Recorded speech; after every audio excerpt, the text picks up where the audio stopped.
SRBRadio.com. Hello and good evening and welcome to the MMA Show, Episode 7, a show by the fans for the fans. I'm really excited about this show. I can hear you asking, why am I so excited? Well, is it because Marcus the Beast Cottrell is back? Possibly. Is it because we've had 2 weeks of summer in England, which is 2 continuous weeks of sun, which is effectively a complete summer for us?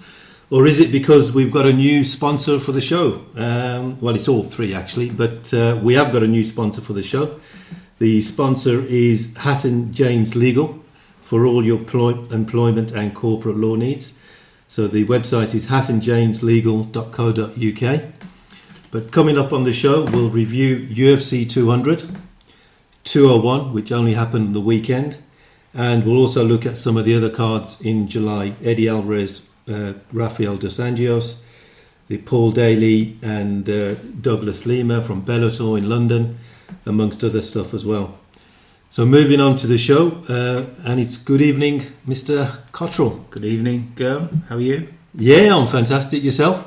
Yes, I'm happy and I'm excited as well. You don't sound it, but I believe you. I can see his face. He's very excited. But it's been a couple of months since you was last on the show. Yeah, just unfortunately, unfortunately life throws a few spanners from time to time, so I was unable to... Yeah, you got a bit of an injury on your shoulder. I have, yeah, so my training has suffered a little bit. I unfortunately tore the tendons in my left arm, which means... Is that when you had that fight in the city centre with 10 guys? It was actually, no, this was the Brock Lesnar. Oh, yeah. Batista, Lesnar, they jumped me, but you know... On the way to the pub. So unfortunately, rest and recuperation. So you dislocated your shoulder? No, I broke the tendons, so I had to have those stitched together. Okay. Then, of course, inactivity with the arm resulted in frozen shoulder capsulitis, which I'm just getting over now. So, but I'm making a decent recovery, and I'm pretty pleased. Another excellent 6 or 12 weeks, I should be fighting 100%. Fit. Going after Diaz or McGregor. I'm sure you'll announce your comeback on this show. It's going to be a big announcement. Yeah, you'll give me the exclusive, of course. Yeah, and then we'll sell it to other news agencies. Okay, excellent. Good to have you back. And I think the only place we can start is UFC 200. Yeah, huge event. Which was a massive extravaganza event. First of all, before we get into the actual fights, what was your thoughts? How the build up, the lead up, and the overall? I think you can plan a party for a long period of time and get everything precise, all the guests you want, how the invites look, get a good caterers in, and it doesn't quite go off like you hoped it would. And I think that was a prime example of all the planning, the late fight announcements, the excitement and the hype, and I didn't enjoy it really. I watched it, It started way back when McGregor in May missed that conference, and the McGregor-Diaz just fell apart. I'm not sure quite what was going on behind the scenes. I think there's a lot more to that story really than but we'll never We've know. obviously been fed something. So whether they were masking an injury or they were avoiding certain, I don't know. However, so McGregor pulling out, Dana panic bought what he thought the fans would want. Guaranteed pay-per-view of names like Lesnar, names like Silva, Cormier. You throw them into the hat, and it's going to generate interest, excitement. Yeah. So a little bit disappointed. Disappointed, and I've preferred smaller hyped fights and UFC events than that one, and I won't look back fondly on that one at all. No, it was an anti-climax for me. It was like it became too much of a fun event, entertainment event, and it lost real sporting combat meaning. WWE almost. Exactly, yeah, and it lost real sort of meaning about. Lesnar coming in fighting Hunt. Okay, Lesnar's entertaining, and he's, we'll talk about his post-fight issues, but he's not going to fight for a title. No, and that was exactly what I'm trying to get at. the fact that they just bought that surname in because McGregor had pulled out, and Dana wanted to numbers became numbers game. Yeah, and that was his way of doing Bottom it. line. Yeah, that secret ingredient. Brock Lesnar puts thumbs on seats. Guaranteed. Yeah. And then Anderson coming in, fighting Cormier. Now, okay, what can you do when John Jones gets busted 3 days before the event? John, again. Again? Well, third or fourth time he's had to pull out of a fight due to reasons in his personal life. Yeah, Anderson came in. I thought Cormier, I think he missed a trick there. He could have made it really entertaining, and if he lost, fair enough. It's not a contenders fight.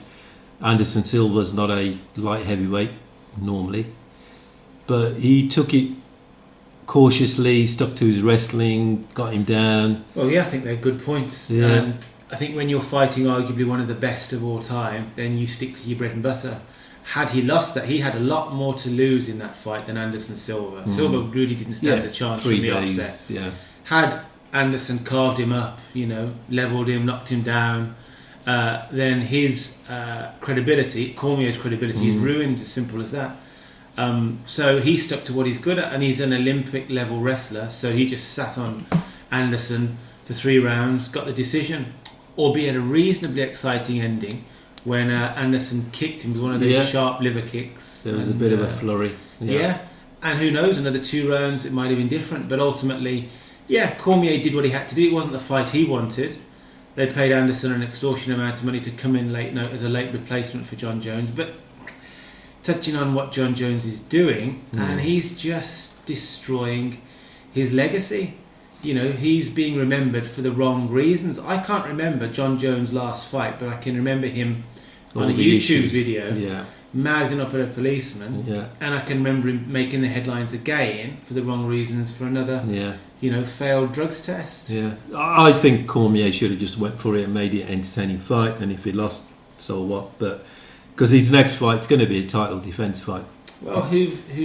He's gonna. We'll talk about it a bit later. Anthony Johnson and Glover Teixeira are fighting for the number 1 contenders belt, so he's going to fight one of them, maybe the end of the year. So moving on to the fights themselves, there was a lot of fights, so I'm not going to go in any particular order. So, up to you? Which fight you want to start with, and we'll see what we can review about the fight. Can you just remind me of the fights? There was a lot of fights. I'll start with the card. I watched on the prelims.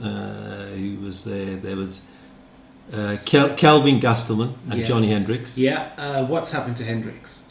He looked as though he struggled. I don't believe he made weight again. He was 6 pounds over. Was a few pounds over. He had to come back, so he must have dehydrated himself, something silly. Yeah. Well, I remember Dana saying a couple of fights ago that Hendricks is done at welterweight and he's only going to fight middleweight. The trouble he's got is he's against bigger guys. Hendricks is in that difficult position. He's a big welterweight, but he's a small middleweight. Yeah. And he clearly struggles to make. And he knows if he goes up, his power advantage is gone. Well, his advantage anyway, I think, he's a bit of a one-dimensional fighter. I think he had a couple of good showings against a couple of good, he had a good fight against Lawler. Yeah. He had a good fight against GSP. Yeah. He arguably won that. Yeah, I think you can argue either way. Exactly, I think GSP did enough to win because you've got to beat a champ, in my opinion, and I think he was close but not quite. But going back to his performance against Gastelum, Kelvin's coming on. Hendricks looks like he needs to reinvent himself, and that's a difficult thing for a mid-30s fighter to do. Who's 20 odd fights into his career. Yeah, and his main strength is wrestling and the left hand punch. Too predictable. But he hasn't knocked out anyone for at least 7 fights. Certainly not in his title defences, not in his GSP fight. I think the last guy he knocked out was possibly John Finch about 4 years ago. Okay. 4 years ago.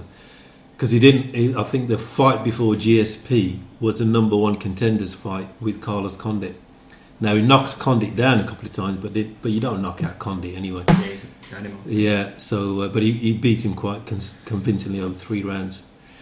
But Hendricks, he has to reinvent himself. Definitely agree with that. You know what? How he does that, that's the big question. The other consideration, I think, is he looks like he's got the mental fatigue now. So physically, he's blown after a couple of minutes of the second round. Yeah, he was visibly gassing. But mentally, he just looks deflated, and he doesn't seem to want to put the hard work in. That's the impression I get. Yeah. Hendricks has been at the highest level and knows how hard it is to get back up and there. The way he lost his belt, he lost it controversially. I mean, again, it was one of those, depends how you look at it.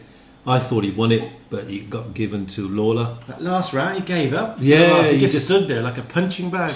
Yeah, and he that takedown attempt against the fence for 2 minutes. Yeah. Just buried your head on a man's head. I think that can upset judges because judges are human beings and enjoy being entertained. I mean, the referee should have separated them, but Johnny should have thought, well, after a minute, I haven't taken him down.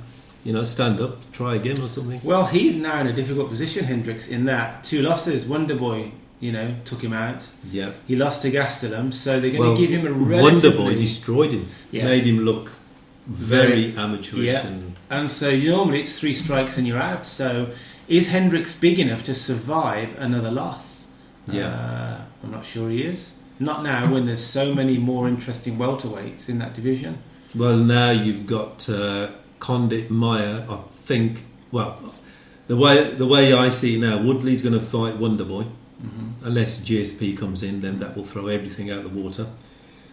Then Condit, Meyer is going to be the next to fight Wonderboy or Woodley. So that's like 2 title fights sorted. There's another name you need to throw into the hat there, and that's Nick Diaz. He's coming back this week. And whatever you say about Diaz, firstly, fascinating individual. Yeah.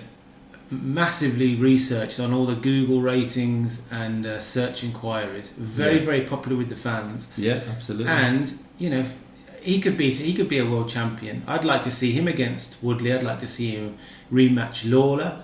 I'd watch him fight Condit again. Well, if Lawler won, that could have been the next potentially title fight. Seems to be the fashion at the moment with the UFC. They're giving Dan Henderson, who I'm a big fan of, a shot against Bisping. Yeah. But really, is it becoming more about entertainment rather than earned title shots now? Yeah. That seems to be the rankings don't mean anything at all. Well, if Dana and co make a ton of money off certain, pay-per-view sales, then they're going to give the fans what they want. And you've got to argue the case. I mean, is that such a bad thing? Well, if it's a business, and we'll talk about it the later the sale, and from 2 million to 4 billion. I know they invested more than 2 million after they bought it, but that's a hell of a yield after 16 years. Not bad, is it? I think Dana walked away with a decent 9% of 4 billion or 10%. Well. Yes, close to $400 million. Although I believe they are keeping Dana on, aren't they? Yeah, he's I don't know what terms and how long, but they will keep him on. And I would imagine he'll be doing a similar thing in the capacity that he's doing now. Matchmaking. Well, I mean, if you bring in another promoter, he's got to get to know the UFC, and will he have the same amount of experience as Dana? Doubt it. So, as controversial as Dana is, you love him, you hate bet. him. Yeah, he's going to do. He knows his stuff. Yeah, exactly. He knows what to do, how to do it, and like you say, you can say what you want, but it's a case of he's proven it. I do like him. I think I know he's lying when he's moving his lips generally, but yeah. Maybe he should go into politics. Maybe he should give promises and stuff like that. But no, I think Dana had to stay on, at least for maybe a year or two. Then they can bring their own people in, which is what big organisations that take over another organisation generally do, bring their own people in. So going back to the card, I think on the it's been such a long time ago. Misha was fighting, wasn't she? Yeah, trying to go in order. I think there was Travis Brown and Cain Velasquez. Yeah. So Cain just mauled him. It was like Cain did what Cain does. It was like a grizzly getting a salmon after hibernation. Yeah. Just grabbed him, threw him around, beat him up. Travis Brown didn't know what hit him, and Travis is a big, strong individual. You don't knock out Travis Brown. So Cain, I hit him hard. and the pressure was too much that Travis Brown wilted. When Kane is on it, when he's fit and he's prepared, he's You like could a easily tidal. say best of all time. He's like a tidal wave. Yeah, He's yeah. just so difficult to just I mean, those survive. 2 fights against JDS, well, 3, but 2 where he mauled him for 5 rounds were just Yeah, I mean that a brutal beating. you never get over a beating like that. No. I don't think. That probably knocked off a few years off JDS's fighting career. And then the other end of the spectrum is when he lost to Verdum, which was just a tremendous performance by by the Brazilian ex-world champion. So yeah. But do you think Kane automatic shot one more fight? For Yeah, the because I heavyweight? think the heavyweight division needs him. Yeah. I think it's gone a little bit static. I like Stipe, but I don't think he's going to galvanise, his position at the top. I think Overeem will probably beat him, and then maybe Overeem Cain Velasquez. They've not fought before, have they, Kane and Not that I can Overeem? recall. They were, but someone got injured. Yeah. I can't see JDS featuring as a world champ again. No, a couple of fights maybe. Mia's about done. Travis Brown stepping away. Hunt's a brawler, but he's not world champ material. Lesnar's not coming back. I wouldn't No, imagine. I wouldn't have thought so. But I think it's wide open for Kane, Overeem and Kane. I think it's in September is Stipe and Overeem. So I pretty much think the same as you that Overeem would probably do it. He's superior kickboxing. And he's a big individual. He's bigger than Stipe. I mean, he's lost quite a lot of weight due to certain things. But so I think Overeem, Velasquez should be next. I don't think Velasquez needs another fight. He was so dominant. Yeah, exactly. Performance. Yeah, he turned the clock back. 3 or 4 years. So I agree with that. But the other heavyweight fight is in Hamburg. I think it's in September, and it's Josh Barnett and Orlovsky. Right. Okay. So, 2 big names, but names, more sort of past in the past, historic, rather than sort current. of legendary names. But whether they make any mark on the current champions, that needs to be seen. But okay, the next fight in UFC 200, not necessarily in order, was Jose Aldo and Frankie Edgar. Well, Aldo, just absolutely supreme athlete. He's so precise. His boxing is absolutely, technically brilliant. Reminds you of Tommy Hearns, how quick he is. His leg kicks aside, just his boxing is just so superb. And he just picked Frankie apart all night. Frankie didn't really get into any kind of rhythm because Aldo is such a smart fighter and such a technically gifted and executes the techniques so remarkably well. Don't you think Aldo made Frankie look ordinary? He made Frankie look like he just come off a TUF show. Yeah, he didn't belong, and Edgar's walked through everybody. Edgar's an elite fighter, and he couldn't do a thing. No. Perhaps this is an indication of maybe just how good Conor McGregor is to do what he did to Aldo. In a matter of seconds in the first round, in the first fight. I'm a bit confused about the interim title and whatever. I know that McGregor's going up to defend against Diaz, to fight Diaz for a second time. So I don't understand why Dana felt it was necessary to make Aldo the interim champ. Is this a move to force Conor to fight Aldo and defend against Aldo? Yeah, I think that might have been uncertainty with McGregor, whether he's going to actually come back to featherweight. A veiled threat, maybe. Yeah, look, if you stay away too much longer, we can just strip the title off here and we'll just give it to the interim champ. But I think they needed some meaningful activity in the featherweight. Because if McGregor is fighting at the end of this month, if he beats Diaz, I think there'll be a third fight. So I don't think the full featherweight title fight will happen this year. But if Diaz beats McGregor, then the title fight will probably happen I don't know, New York or by the end of the year. So if Diaz wins, then McGregor has to come back straight away.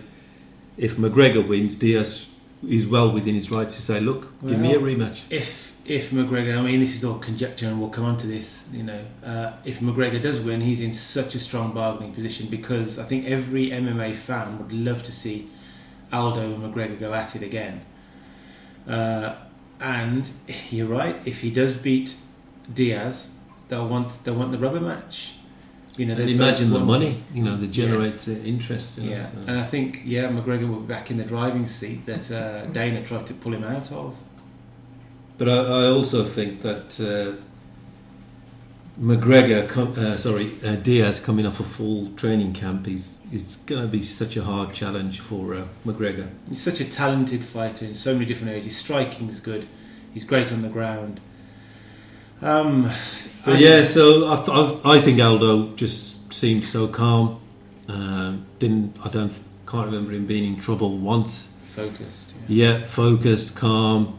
Complete opposite to what he was with McGregor. I think the hype got to Aldo. That 3-month tour they had initially before the fight, that didn't happen. Mendes had to step in. I think Aldo's learnt. He'll be calm when he fights McGregor again. And also, he didn't use his leg kicks because he knew that Frankie, as a wrestler, would catch his leg kick now, because they probably had time to practice them and look for the takedowns. So I think Aldo looked calm. His boxing, like you said, looked very technical, very sound. And his movement was fantastic. He wasn't staying in one place. He was moving side to side, lateral movement, and he was coming forward at the right time. I think he had Frankie in a bit of trouble with some pretty hard shots. Not in devastating trouble, but a bit of trouble. Well, I think Aldo looked ready for business. Aldo was very clever because he clearly won the first round or two, and Frankie began to chase the fight then. And that's very dangerous, because when a fighter begins to panic and chase a fight, he makes mistakes, he becomes agitated, and he doesn't stick to the game plan. And poor decision making. Whereas Aldo just gets more and more confident because Frankie wasn't sticking to his game plan, and just did exactly what he wanted to do. He was playing with him at the end, I think. But I was very impressed. I always have been. Aldo is such a gifted individual. That's the word. He's one of the few fighters that are gifted, and they can bring that out into the cage, into the octagon, in a real fight situation. I would love to see him fight Dominic Cruz, see if Cruz could come up or Aldo would go down. I hope one day that's a future fight. Not too long in the future, though, because I wouldn't want injuries to be a particularly important part of either of their strategies. But I don't know anyone that can beat Aldo apart from maybe McGregor. The second fight, when it happens, should be interesting. If Aldo beats McGregor, then he can argue the first fight was a fluke. But if McGregor beats him again, then he's the man. I think we touched on this at the start of the show. Daniel Cormier and Anderson Silva. Yes, like we said earlier. Fun fight sort of thing. Strange. Anderson really had nothing to lose, made a nice paycheck for himself. Cormier didn't look in trouble in any time, but he looked as though he didn't really want to be there against his opponent. I think he'd prepared and mentally, physically, strategically for John Jones. And so once again, a massive disappointment for the fight fans, and also for Cormier, because he wants revenge on, for that first loss. I don't know if you saw the embedded videos in that week when Dana White broke the news to Cormier. No, I didn't see. They were in a locker room or somewhere. I think this was 3 days before, and Dana White, Cormier sitting there. Dana White comes over. How you doing? Blah blah blah. Sitting down, and he goes, "Jones just failed a drug test." And Cormier, he wasn't crying, but he was very angry and extremely disappointed, because at that point he was thinking he's not going to be on the card. A, he's going to lose all that money, and B, he's trained effectively 4 months because they were going to fight back in April. So yeah, Cormier was at that point pretty devastated. I think if there's anything to come out of this, it will be the UFC will do everything they can to get Jones back in the octagon, because he's a controversial character and he sells, pay-per-views. They want him back. It depends on his if all the results are positive and they come back absolute. No doubt he took some PEDs, and I think it's a 2-year ban, so Right. a lot can happen in 2 years. Correct. But I think I read somewhere that Jones did say, "Oh yeah, I'm going to be back." But 6 months into his ban, 12 months into his ban, when he's not really doing much apart from training and doing normal stuff, I presume, will he still have the drive? Well, will it have ramifications as well on his probation, because he's currently in From the previous prison, offences, yeah. in prison, in trouble with, I with don't think authorities. this PD is not a criminal act. I don't think so. It's purely an athletic commission testing thing. So I don't think it will. But yeah, it's mentally it's an accumulative effect. So how is it going to affect him? Is he still going to have the drive, the motivation? Because before the car crash or the hit and run, he just beat Cormier. He was getting ready for Anthony Johnson, and then he got involved in that hit and run. And since then, he's had, like you said, that cop where he was arguing back and being quite not great, confrontational. Confrontational. And then the PEDs and well, how long has he been on the? What are the fights? Well, exactly. That's the big question. Just because you get caught once, has he performed on these for a long time? Yeah. And will he have the same, physical and also mental strength? If he has, I mean, I don't know. This is just purely speculation. And was he going to be the same fighter himself? I don't know. He looked in a couple of photographs I've seen of him. Yeah, when he started 6 months, pumping a lot of iron. he looked massive. So. Yeah. His muscular density. When you do this, eyebrows are raised, and not just by the average reader, but by the testing body and governing bodies as well. So. Yeah, I mean, if he has been taking them and he has been performing the way he has been in the last 2, 3, 4 years, and now he comes back and he knows he can't take any risk at all, so it's zero, might even stop taking supplements, how are you mentally going to feel and physically? Because that's connected. Because if you take something and you feel an injection of strength or buzz or whatever, you're mentally alert. But if you stop taking it, you don't get that buzz, you don't get that injection of strength or energy, then you mentally can't get up to the same level. So it's two sides of the same coin. Well, look, Ivan Drago couldn't beat Rocky Balboa, could he? All that stuff. Well, yeah, that needle that gave him in the neck. I don't know what that was, but he's cool though, Dolph. We like Dolph. He's cool. Yeah, he's in Expendables. Did you see him in that? He was good in that. I did see bits. Yeah. Funny guy. Yeah. So moving on, I think it was the co-main event. Was it No, it became the main event. Yeah, the co-main event was Mark Hunt and Big Brock Clean Lesnar. Once again, controversy post-fight. The fight itself, Lesnar is just so immensely strong. A 300-pound wrecking machine. On the night, he was 300 And pounds. I think Hunt said afterwards something along the lines of, he's a strong guy. Hunt could not get up off the floor. I mean, it's difficult for Hunt to get off the floor anyway by himself, because but to take Hunt down is not easy. No, it's not. And he beat Hunt up, and he took a couple of shots. Hunt He caught did, him once he or did. twice. I noticed the pretty clean shots. Yeah, and for Lesnar to come back, how long has he been out? 2.5 years, 3 years. Yeah. To come back against a puncher like Hunt, is admirable. And he did what he does so well. Yeah. You just take him down, beat him up, down, come back up, ugly, keep your distance, win ugly. Yeah. And get him however, up against the cage, hold him, and, dirty boxing, and subdue Hunt. Don't allow Hunt to do. That's the mark of any good fighter. Don't allow your opponent to do what they do well. Because while Hunt was on the ground, he would have been trying to get back up. And it's so and trying tiring. to get back up when you got a 300-pound man trying to hold you down. Tiring you. So and you're taking punishment as well. Exactly. On top of that, you're taking punches and elbows. So that would have fatigued Hunt, and probably would have lost some power and snap in his arms and his shoulders. So Brock did what we expected him to do, and the only way he was going to win the fight was to subdue Hunt, take him down, smother him, ground and pound. I think he came close a couple of times to a few more strikes. Maybe they would have stopped him. Yeah, but Hunt, fair play to him. But this is all against the backdrop of obviously Brock Lesnar failing a drug test. So, but I think it's a difficult situation because the guys still train hard and they've still got talent, immense talent. I couldn't take drugs or you and become a world champion. Probably there's still a certain amount of. Speak for yourself. I'm ready.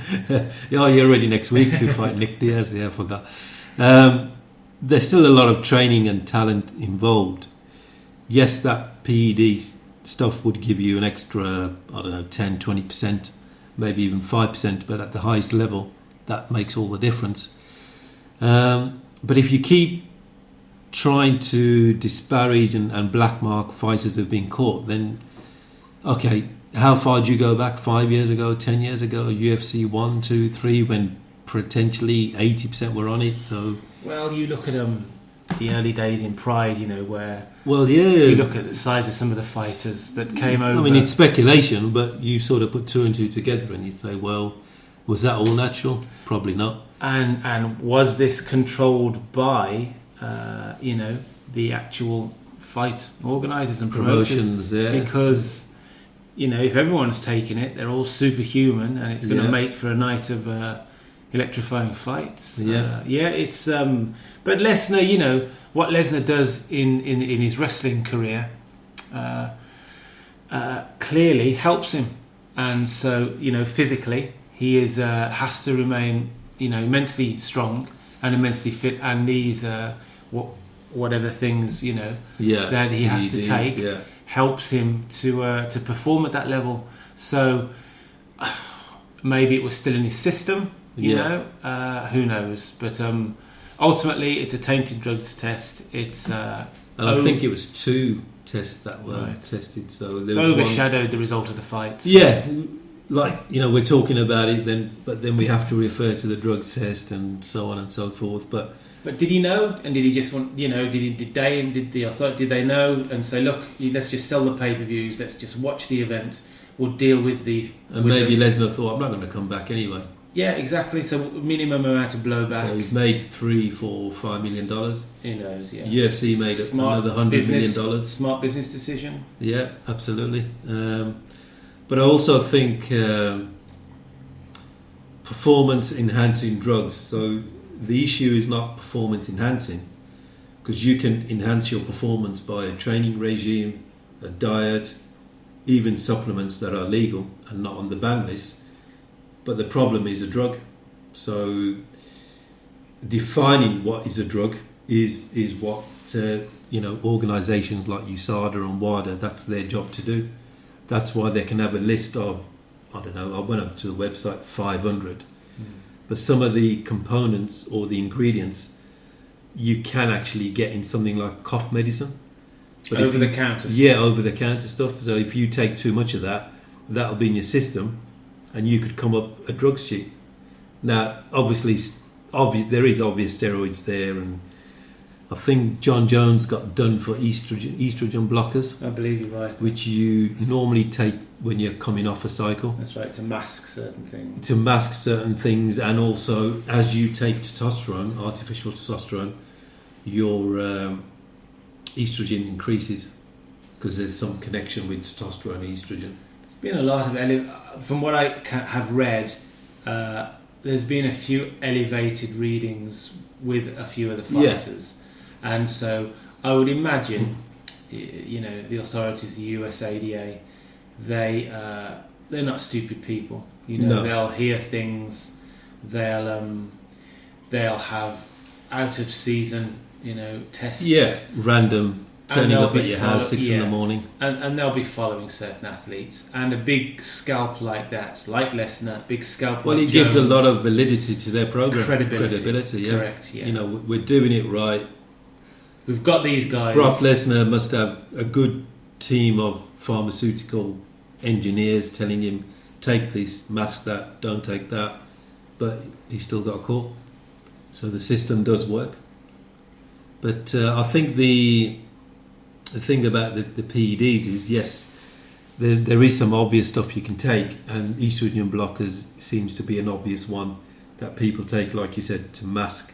I think diuretics is another one, but even though that makes you go to the loo, you know, you can release a lot of water, so that can be used for a weight cut as well. Yeah, the masking is a big one, but the estrogen blocker, and it also stops men getting gymastica, the male breast things that some bodybuilders get who are abusing steroids. Yes.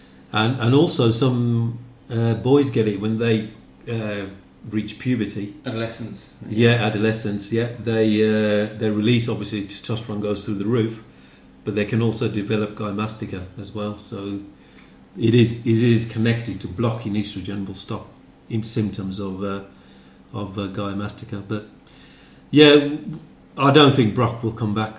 Not now. What does he want to do now? Well, I don't think he needs to. Really. Exactly. There's no need. He's been champion. You know, he was a real fighter. He was a real wrestler. He was at NCAA. He wasn't like a pro wrestler like CM Punk with no real combat skills. Lesnar came from 5 years old to 20 to win the NCAA and become a wrestling champion. So he had that base, which potentially is one of the best bases for MMA. But I don't think he'll be back. I think he's done. SRBRadio.com.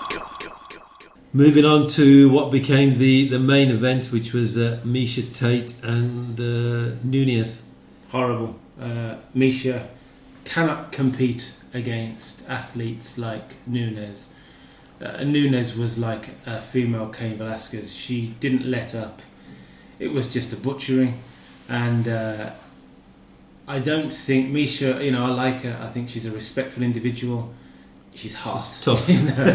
Yeah. Great looking. But no, she's very tough as well. Yeah, but even she knows there's a level that you can reach and aspire to reach, and she's just light years beyond. Her stand-up more than questionable. Yeah. He hasn't moved on from Strikeforce 3 years ago. And she's slow. She hasn't got much snap. She's her stance is square on. If you don't have stand-up, and if your stand-up's pretty bad, let's take Jake Shields for example, but he's got an absolute A+. Oh, master ground game. Yeah, master. And Miesha needs that. If she can't stand up with these girls, she needs to take them down. And if she can't take them down, she's not good enough on the floor. She's good on the floor, but she's not Ronda Rousey. No, she's not a master. Floor. She's not, like you say, Jake Shields, Damian Maia, Ronda Rousey in the women's division. Yeah. She can eke out a win, tough out a win, but to destroy someone. And that's a beating that I don't think you ever recover mentally from. No. That was the Ronda Rousey, Holly Holm beating that she took. And if I was her, why would I want to come back? I'm not going to be world champion again while those type, like Zingano's around. Nunes, Ronda, whether or not she comes back, I'm not sure she will. Holly Holm is just got to move on a bit herself, but she lost recently, but she did. She's still got the setup and the skills. If she gets it right, she'll be champ again. She's just got to apply herself properly. Yeah. But I agree. I think Miesha's probably reached her limit. Done extremely well to beat Holly Holm the way she did. That was just pure toughness and pure grit that got her through to the fifth round and choke her out. But I think Holly Holm's ground game was quite weak. Yeah, and she made a couple of errors in that final round. She was well ahead. I think she's only been in MMA in 3 years, Holly Holm. So she just needed to keep away boxing, in that fight, and she was going to retain the champ. So she's gone into a bit of a funk following that loss. I think it's affected her performance. I think that's played with her head and mentality. But she's a superb striker.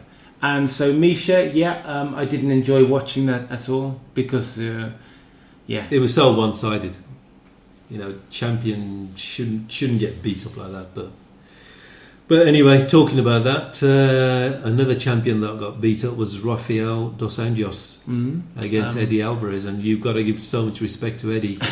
Every promotion he's been to, he's been champion. Well, it's such an interesting division. There's any one of half a dozen fighters that could be world champion. Top six, there. Yeah. And they're all coming after Alvarez now. Khabib, Cowboy wants another shot. Ferguson, both Diaz's. Yeah. So fight went. Dos Anjos looks a little bit different himself, physically. Yeah. He doesn't look the same fighter. The rock granite that beat Pettis and that Cowboy. Also beat Cowboy. He doesn't quite look the same. He came out a little bit slower, and Alvarez wasn't particularly scared. Now Alvarez, I think, has a shelf life himself when it comes to fights. I think he's a built guy. He's been in some tough wars as well. He has, in Bellator and other promotions. I just don't think he has the gas tank. And fair play to him, he rocked Dos Anjos in the first round, which is a thing to do himself because he's got a metal Robocop head, I think. And sure enough, he got caught. And that's the beauty. That's both the simplicity and the downright unpredictability of something like the UFC. You got one fighter, he catches the other guy. Forget what all the plaudits and all the criticisms and all the experts have said. He caught him flush, and took him a minute or so to finish him, but he did it. He stayed on him. I think Alvarez had one round, that one round in him, because he just blew himself out. Well, you're right. That's MMA. In boxing, you're only going to be finished by a punch. In MMA, it's a kick. It's an elbow. It's a flying knee. It's a takedown. It's a ground and pound.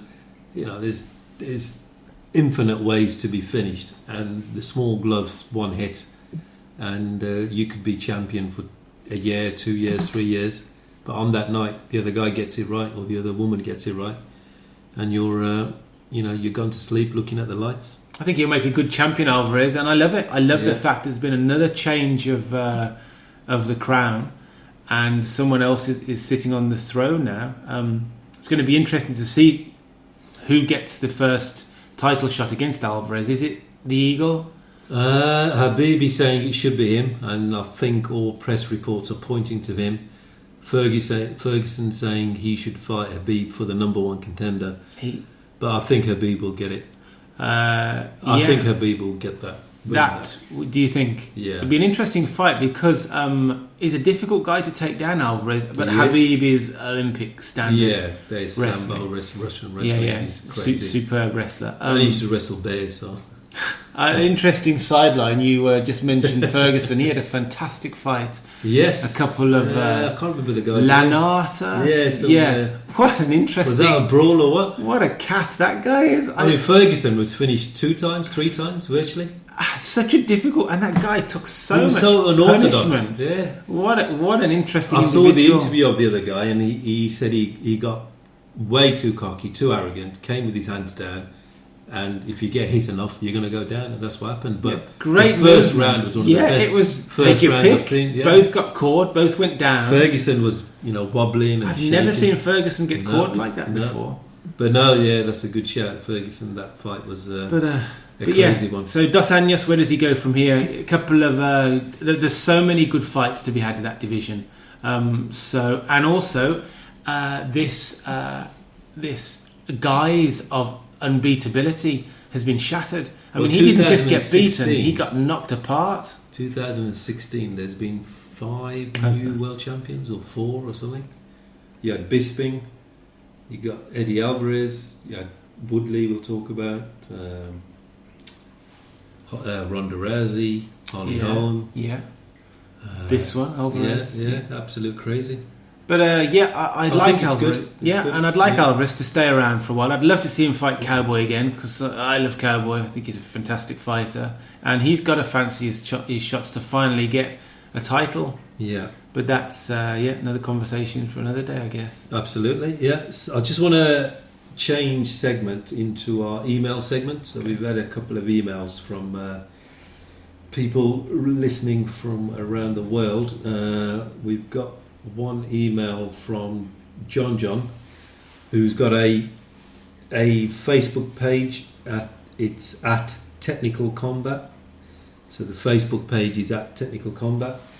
And his email, funny enough, is about why do you think there's been so many new champions this year, where going back 3-4 years, you had John Jones was defending 8 times, GSP was defending 11, 10, Anderson was defending 10. And every year, this Ronda had first 4 defences or whatever, and then Frankie had a couple. It seemed like champion would stay there 3, 4, 5, 7, 8 fights. But this year, it's just one defence, and after that, I think that's a good question. Yeah, and I think a number of factors we have to consider. I think the training regime. I think the fighters, they all kind of lend themselves out and bring other fighters through. GSP was at the same gym as Condit, and they would regularly spar together. And Condit wasn't a champion at the time. I think he just signed for the UFC. But just the fact him sparring and training with the best in the world, the best welterweight in the world at the time, is only going to help and bring him on. And I think that's right the way across the various divisions now. They all train with such talented individuals. I think they sort their diets out.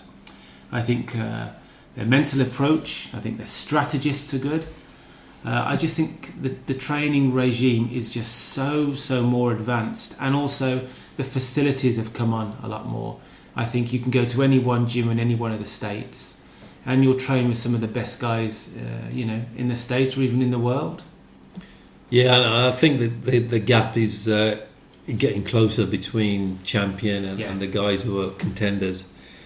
And they have access to so much more, like you say, state-of-the-art nutrition, state-of-the-art training techniques, state-of-the-art training equipment, and maybe some other state-of-the-art stuff. But so there's a lot more access.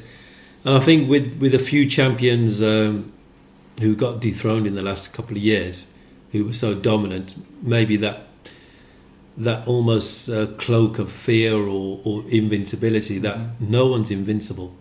Like we said before, one punch, one kick in the MMA game, and that's game over. So every challenger is not trying to sound derogatory. He's got a puncher's chance, but puncher's chance with all that skill, hard work, training that they've put into it. So they can turn up on the night, and if it goes their way, they're a world champion. You're right. I think, it's decreasing that divide between champion and contender. I mean, there's very few fighters historically who have ever gone undefeated. We're lucky enough to see Mayweather, who's a true genius when it comes to avoiding being hit and counter-striking. Yeah, fantastic individual. GSP came as close as any UFC fighter to go undefeated as well, Anderson Silva, even Jones was on a run. Jones was on a run as well. So I think the only fighter who's on a dominant run now is DJ Demetrius Johnson. Yeah, I think he's on 8, and Dominic Cruz is on 2 defences. Well, those guys need to fight. I think Cruz has a victory over DJ. But DJ was a bantamweight, but DJ said he can't. He wakes up at 135 or So the size advantage would be too big for Dominic. Whether or not, or could Cruz get down to that? I'm not sure. But Dominic, I think, walks around at 160. Yeah, a fantastic fighter, massively well-rounded. But he's cleared out the division, and it's not the strongest division. So he's going to keep winning until they introduce. If he wants a money fight, super fight, he's going to have to go up. Go up to featherweight. But I think Dominic Cruz. I spoke about this with Chris Meyer, who was on the show last month, the MMA fighter, and I said to him, "What about all this movement coaches coming in?" And Conor McGregor was touting his coach. I think he's fired him actually, but he was touting him at one time. And I said to Chris, do you do any movement coaching? And Chris said, "Well, fighting is movement. You've got to get out the way. You've got to move in. You've got to move sideways either way." So he said that is movement. But if someone says to you, "Oh yeah, you can be like Dominic Cruz," that's a load of rubbish. There's something in Dominic Cruz, physically, genetically, and mentally, that he can come in with his hand down, bob his head up and down, side to side, and not get hit, but virtually knock you out. Yeah, you did right. We're very lucky over the last few years to have seen people, Michael Schumacher, a one-off, Roger Federer, a gifted one-off. Athletes, yeah. Just not just naturally gifted, but pursue the thing that they're naturally gifted in. Intelligent, Tommy Hearns, Tommy the Hitman Hearns, fantastic. Oh, one of my favourite boxers. Just about my favourite fighter of all time. Shame he didn't have a granite chin. He would have been the best. Yeah. But when you've got movement like that, you've got footwork as well as head movement and just natural balance. It doesn't matter. You don't have to get hit. Mm-hmm. You know, Mayweather's the same. You just cannot hit as a ghost. Yeah. You can't hit something that isn't standing in front of you. And Dominic Cruz just about epitomises how important footwork is. Yeah, but I don't think you can teach that. No, you get to a certain level, but then it's something natural that has to be in your genetic physical makeup. Because if you got 100 guys came into your gym and you tried to teach them Dominic Cruz's technique, I think you would have to get 1 million people in your gym to get one who could probably get quite close he's a to one-off. him. I mean, as good as TJ Dillashaw is, and that guy is he's the closest, but he's not Dominic Cruz. And split decision, was it 3-2 in that round? I think so. Yeah, he could not get Cruz. And Uriah Faber, he's as quick as a snake. That guy. Once again, Faber's talented and tough, but couldn't get near Cruz. Yeah. So we're both Cruz fans, I guess. Yeah, absolutely. A good question. I don't know if you remember the. I used to watch the old kung fu films, Jackie Chan in the early 80s, Snake in the Eagle Shadow, Snake in the Monkey Shadow, Drunken Master. Drunken Master was about a style, kung fu style, that if fight like a drunk, so i.e. be unpredictable, don't be predictable, and just move whichever way you think you should move. That's what Dominic Cruz reminds me of. He's that drunken master. Sometimes he's so awkward and you think, how the hell is he going to get out of that? And he just comes out. His foot's over there, his head's over there, his body's there. And there's a training video of him on YouTube. I don't have a link, but it's just him practicing his footwork. And it's like watching a line dancer. He's just so he's so nimble, supremely good at what he does. Yeah. And when you have a base like that, like Cormier with wrestling and Khabib with wrestling, you're able to build on that and just improve because you've got the foundations, you've got that natural balance.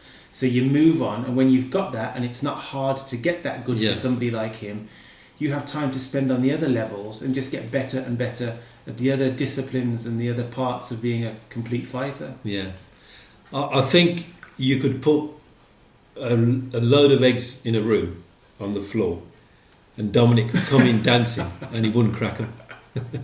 That's a good analogy. Yeah, top guy. He just seems so light on his feet. He just would not crack the eggs. Well, interestingly enough, while we're on Cruz, where does he go after this? I think he's going to fight Dillashaw, because Dillashaw, he was on UFC 200 and he beat Asin Sao. So that fight's going to happen. But after good that, as well in that. He looked good. Really good. His movement was back and he was solid. So he's probably the closest to Cruz. Cruz has an off night, then Dillashaw will get him. Yeah, you could see that if Cruz gets it right, if Dillashaw gets it 100% and Cruz is 80%, Dillashaw could, and he's got the power. He's just got to attack, just fight horrible, fight dirty, and attack those legs and slow Cruz up. Yeah, because I don't know how else you can slow. He's a wind-up chatterbox. That guy, he just will not stop coming. Yeah. But no, that was thank you, John, from your Facebook page. Yeah, thank you. Technical Combat. There was some good couple of talking points there. But moving back to our reviews, I wanted to look at UFC 201, Tyrone Woodley and Robbie Lawler, which happened just over the weekend. I don't think it was the best card. I suppose after 200, exactly, it's going to suffer a bit of a come down. But poor cousin, as soon as you've had that kind of lineup, that whatever massive follows build up, whatever follows it is going to see. We might as well start off with Woodley and Lawler. Well, it didn't get going, did it? No. 9 times out of 10, I think Lawler probably wins that fight. Woodley's a strange guy. He's either brilliant or awful. Yeah. And there's no in between. No, and I think he's a good starter. I don't think he could have... Had that fight gone on longer and longer, I think Lawler would have caught him. Look, he just threw an overhand right, caught Lawler, tremendous power, good athleticism, and just finished Lawler on the ground. That's it. That's all you can really say. Lawler had his guard up. He caught Woodley a couple of times with kicks. It didn't get going. Didn't get going. And well done, Woodley. You did what you said you were going to do. Congratulations. I think Lawler, Woodley did set him up with a fake, either a soft jab or a fake jab. I'll have to watch it again. And then he done a fake right, and then Lawler just dropped his hands for a split second. And the one thing with Woodley is he's so explosive. Very quick, yeah. He covers ground just within milliseconds. And he covered it. And as he came in, he had that big, massive right hand. And you don't normally knock down Robbie Lawler. So Robbie, was he cold? Was he... he was just stunned. Complete surprise. And I think the follow-up punches on the ground finished him. They were very good punches on the ground. He didn't waste too much energy. They were right to his skull. Ref stepped in and he made the right decision. That was a good stoppage. Maybe there's a point for an immediate rematch. I don't know. Lawler's quite a marketable fighter. Woodley suffers from his his fan base isn't huge and he's a bit uncharismatic. Little bit peculiar. Probably not the result Dana and the authorities. I think they were thinking if Lawler wins, maybe Diaz comes straight in. Well, that was the thing, isn't it? So yes, but I think they'll have to give Wonder Boy he's been waiting long enough. And he has got that exciting style. But it's strange, which is what we touched on earlier about Dan Henderson and Michael Bisping. When they asked Woodley about who do you want to fight next, it wasn't Wonder Boy or rematch with Lawler. I want the money fights and I want GSP and Nick Diaz. And yes, so exactly. the rankings don't mean jack. And, yes, you're right. I mean, it's a sport that's designed for entertainment. But it should be entertainment with a small E. Yes, and this argument will always, I think, surface because there's fights that I know I'd watch that fight. I mean, Diaz-Lawler, I'd watch that.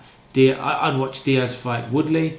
GSP coming back, I'd be intrigued to see how he could hang with the current crop of fighters.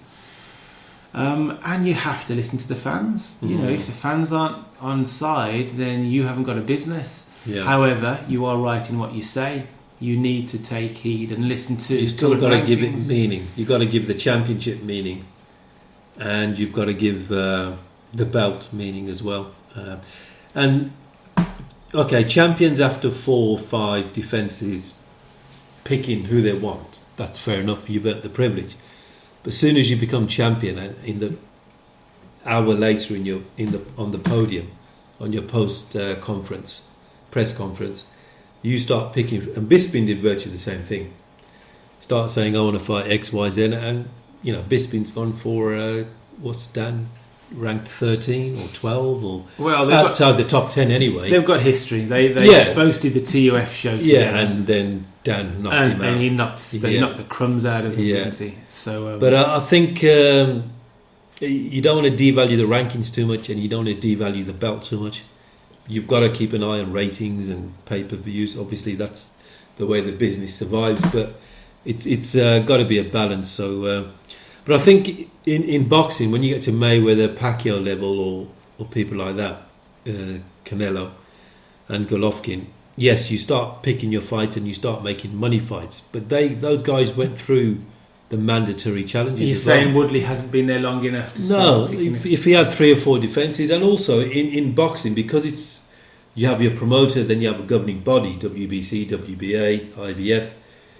If you're champion of all 3 and the IBF say Marcus is number 1 to fight me, I have to fight you. If I refuse, that's a fight I'm willing to take. And sure, no.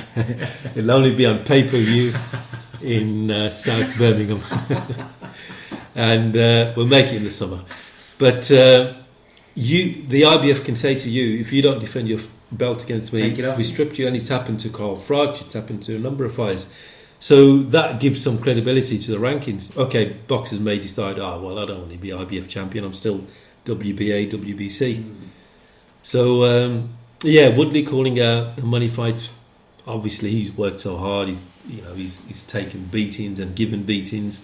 Why not make good money? Well, who knows what goes on behind the scenes? Maybe he's been prompted. Maybe they said to me, "Win this fight, call out these two guys. Let's start this promotional hype train going tonight. The earlier you start promotion, we're going to pay you, Yeah. So don't worry about anything. We'll look after you, Tyrone." So yes, I wouldn't be surprised if Wonderboy gets the nod, or Wonderboy doesn't get the nod. They give Lawler the automatic rematch, and then Lawler fights Diaz defends against Wonderboy. There's a lot of fights that can be made and milked on this division. It's one of the strongest divisions. I think the welterweight and the lightweight, and featherweight, 3 very strong divisions at the moment. Yeah. So if you're holding the gold, if you've got the crown, then it does give you a certain amount of power. Yeah. But like we learned with McGregor, it's not power that isn't completely without consequence if you misuse it. Yeah, it's not there. It's not there by right. You have to keep winning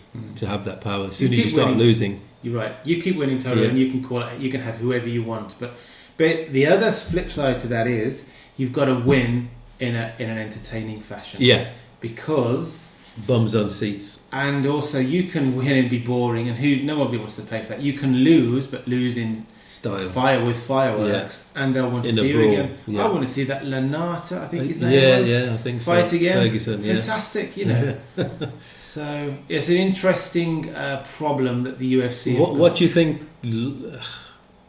I don't think Lawler really did anything wrong. There wasn't long enough to really analyse his performance. He looked relaxed. Yeah. Was he too calm? You can only say that after the event. But he's an experienced guy. He's exactly. You're not going to rush in and start highest level. Woodley's a dangerous guy. Maybe he didn't take Woodley seriously enough and should have pressed, should have finished him. He should have started to finish him. Like if you come on to Ellenberger and Matt Brown fight. Yeah.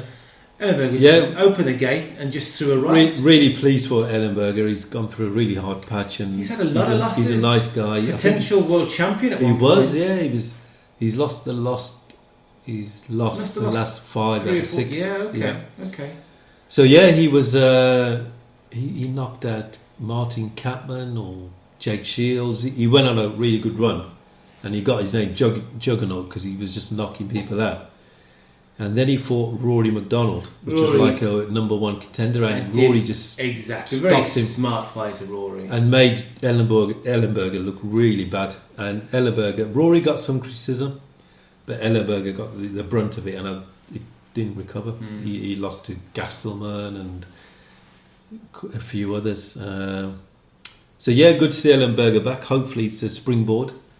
Revitalises him, invigorates him, brings him back into the another couple of wins, and he'll be a contender again, especially if he does it in that style, which I don't think he knows any other way to win. Ellenberger, he's just finish people. Matt Brown is always entertaining, real character, but I think Matt Brown is a top end of the top 10, 8, 9, 10. He's a build-up fighter. Exactly. He had his chance, and he didn't quite. He's lost 3 out of the last 4. That's right. No, it's always entertaining watching Matt Brown to see him fight. Once again, Nick Diaz, Matt Brown, very interesting matchup. Should they decide to promote that? But Woodley, where does he go from here? He'll get some kind of confirmation as to his next opponent. Wonderboy, he's had a quick route, a quick ride to where he is now, but he's performed remarkably well. As I say, Diaz is coming back.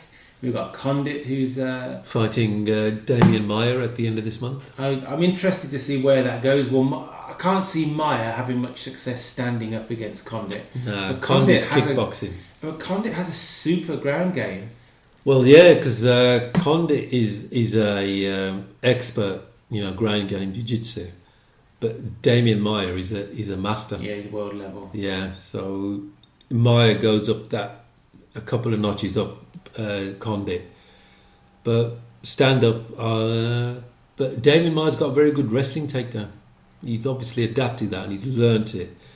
But he can take people down. He can take wrestlers down. He's taken John Fitch and Chael Sonnen. And did you ever see the fight he had against Shields, Jake Shields? yeah, that in Once Brazil. Again, shocked him, I think, how good Shields was. Yeah, But and he seems to have evolved. I don't know if he learned a lot from Shields on that night, but yeah, it stopped from being pure Brazilian to more of a mixed martial, a UFC the style wrestling jiu-jitsu. and the which up is- against the cage. that's yeah, right, like yeah. a good grinding MMA match. I'm not sure he will want to stand with Condit, but Condit's kickboxing is yeah, amazing. yeah. The And distance he controls. Yeah, very smart fighter Yeah, as well, very like slick. Aldo. He gets his range quickly. And his elbows, close quarter elbows. And has he ever been? I know Woodley finished him, but that was through a leg kick. But Yeah, Condit, he I got don't think he's injured. ever been finished, Condit. Rory, when he was up, I think his first few fights nearly finished him. Yeah, but then he got choked flipped him out. around. Yeah. It was He got elbows, wasn't submitted. it? Elbows he finished him with. Was it submission or elbows? There was only about 8 seconds left in the fight, Yeah, but or Condit, 5 seconds. that's the making of a champion. You hang in there, Yeah. you see your opportunity, and man, you jump on like some crazed mongoose and you don't let go. So, just to give a quick prediction, Maya Condit. We'll talk about it in next month's show. Yeah, I'll though. have to go with Condit. Yeah, I think he's just too well experienced, and His got too, all-round game is. he's got too many weapons. I yeah. think. No, I think I agree with that. But Maya, he's a banger. You know, he's going to be up for it. It's in Brazil as well. I believe so. Or no, actually, is it Vancouver or is it? It's a fight night, so it's free to air. But I think it's in Canada. I think. Okay. But moving on to some of the, I think from reviews. Well, I'd just like to. I don't know if you caught any of. I didn't really watch it, but Bellator London. Paul Daly was on the card. He fought Douglas Lima. He lost on points. He did lose on points. Time's moved on since Daly was in the UFC. Daly was supposed to fight Koscheck. Yes, Koscheck pulled out. Yeah, that's right. But I think with Daly, if he doesn't knock someone out, the rest of his game sort of doesn't come out. Yeah, his ground game is one about not being submitted, about surviving on the ground, not really winning on the ground. Yeah. But if you can survive his obvious bombs, his Semtex hands. his stock's falling a little bit now. It's a shame because he's a character. I'd like to have seen him back in the UFC. Fantastic fight against Nick Diaz. Oh yeah. Strikeforce. That Strikeforce stand-up war. Yeah. I mean, shows the character of Nick Diaz. Yeah. He could have taken him down and finished him, but he said no. Let's stand and bang. Which only Diaz would do. Anyone else would be straight for the wrestling, rear naked shot. This is the reason Diaz gets mentioned in title shots, because he is such a genuinely entertaining fighter, and supremely talented as well. And Michael Chandler became Bellator lightweight champion, and he did a vicious knockout of Pitbull. And Michael Chandler not in the UFC, but legitimately top 5, top 3 There's been talk in the world. Great striker. He's Absolutely. strong as an He's ox. been around for very, very experienced. his fights with Eddie Alvarez in Bellator were legendary.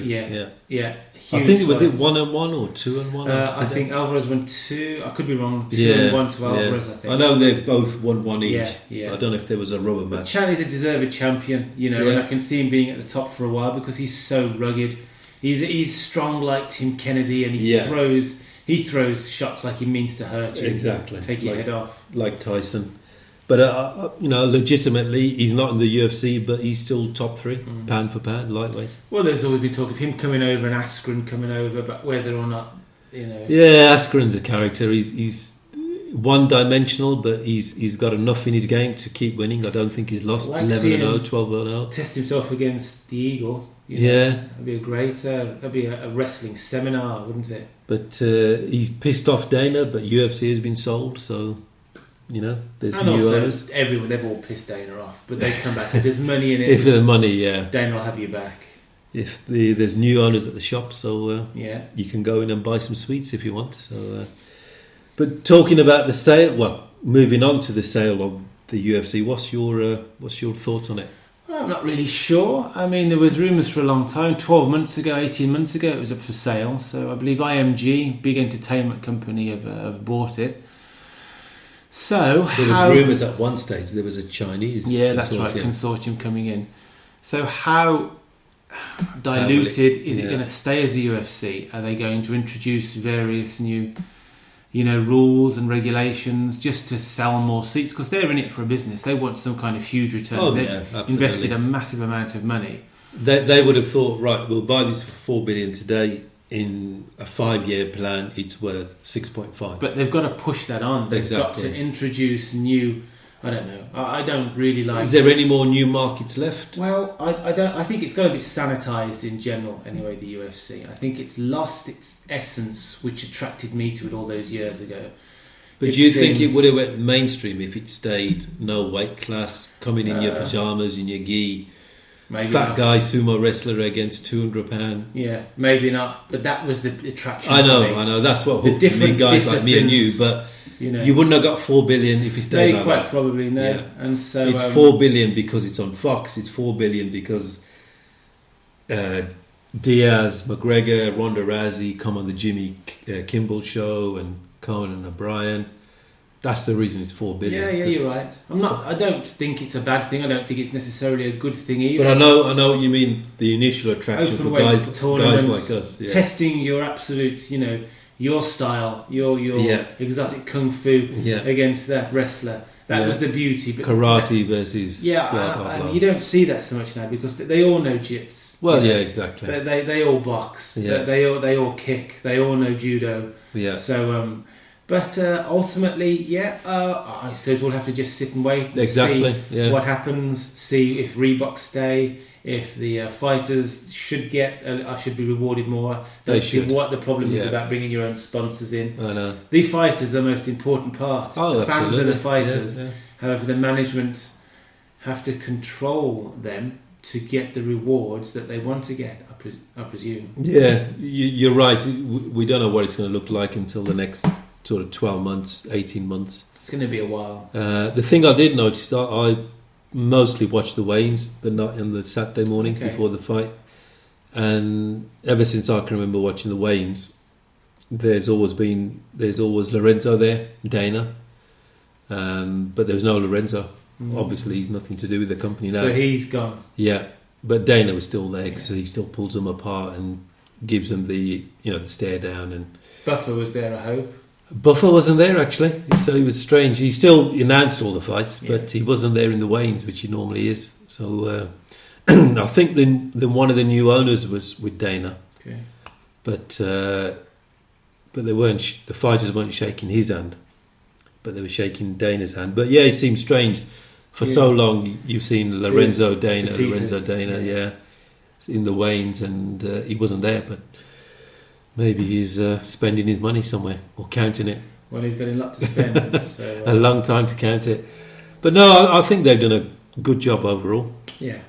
I don't think it would have been this mainstream. Yeah. It wouldn't have been if it had been left as it was. And Fertitta's invested. They brought Dana in. They did the right thing. They bought it for $2 million, but I think 2 years after they were losing like $10 million a year or something. Really? So until they stayed with it. Stuck with it. And they're clearly fight fans as well. Yeah. Especially Dana. I think that's why he's hung around, because he still loves the fight game. But apparently Joe Rogan's going to stay for another year. Go to like Rogan. Yeah, he's got a lot of knowledge. He's a proper martial artist. Anik should probably go, I think. I like Florian. I don't like Anik, as I say. I like Kenny.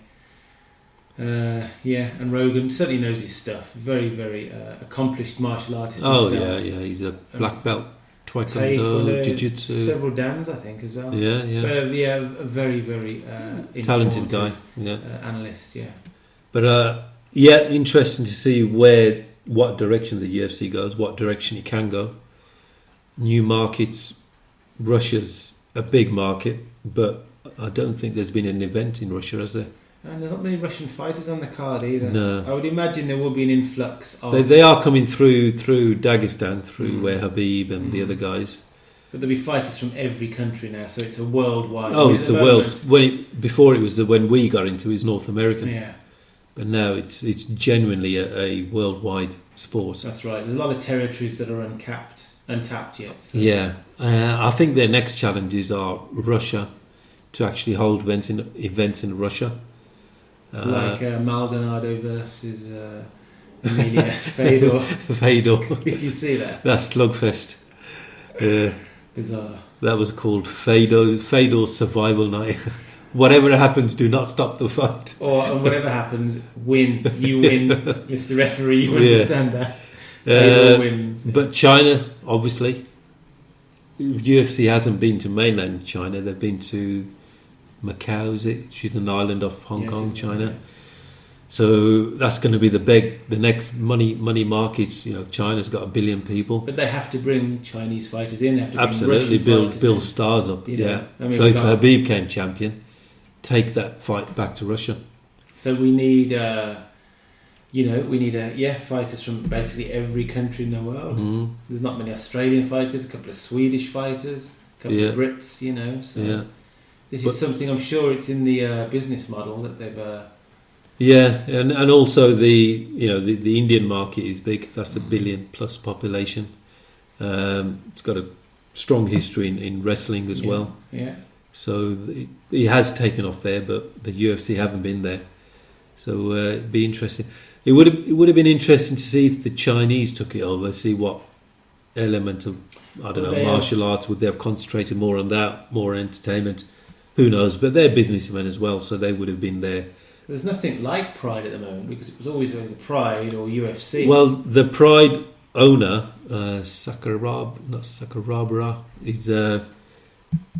he's got this promotion in racing. It's just not big though. No. It's big over there. Yeah, But I think he's trying to develop something. So he's just sticking to the big names: Fedor, Vanderlei Silva, Sakuraba, Fort. But they're all guys. Oh, of course, they're past their best. Yeah.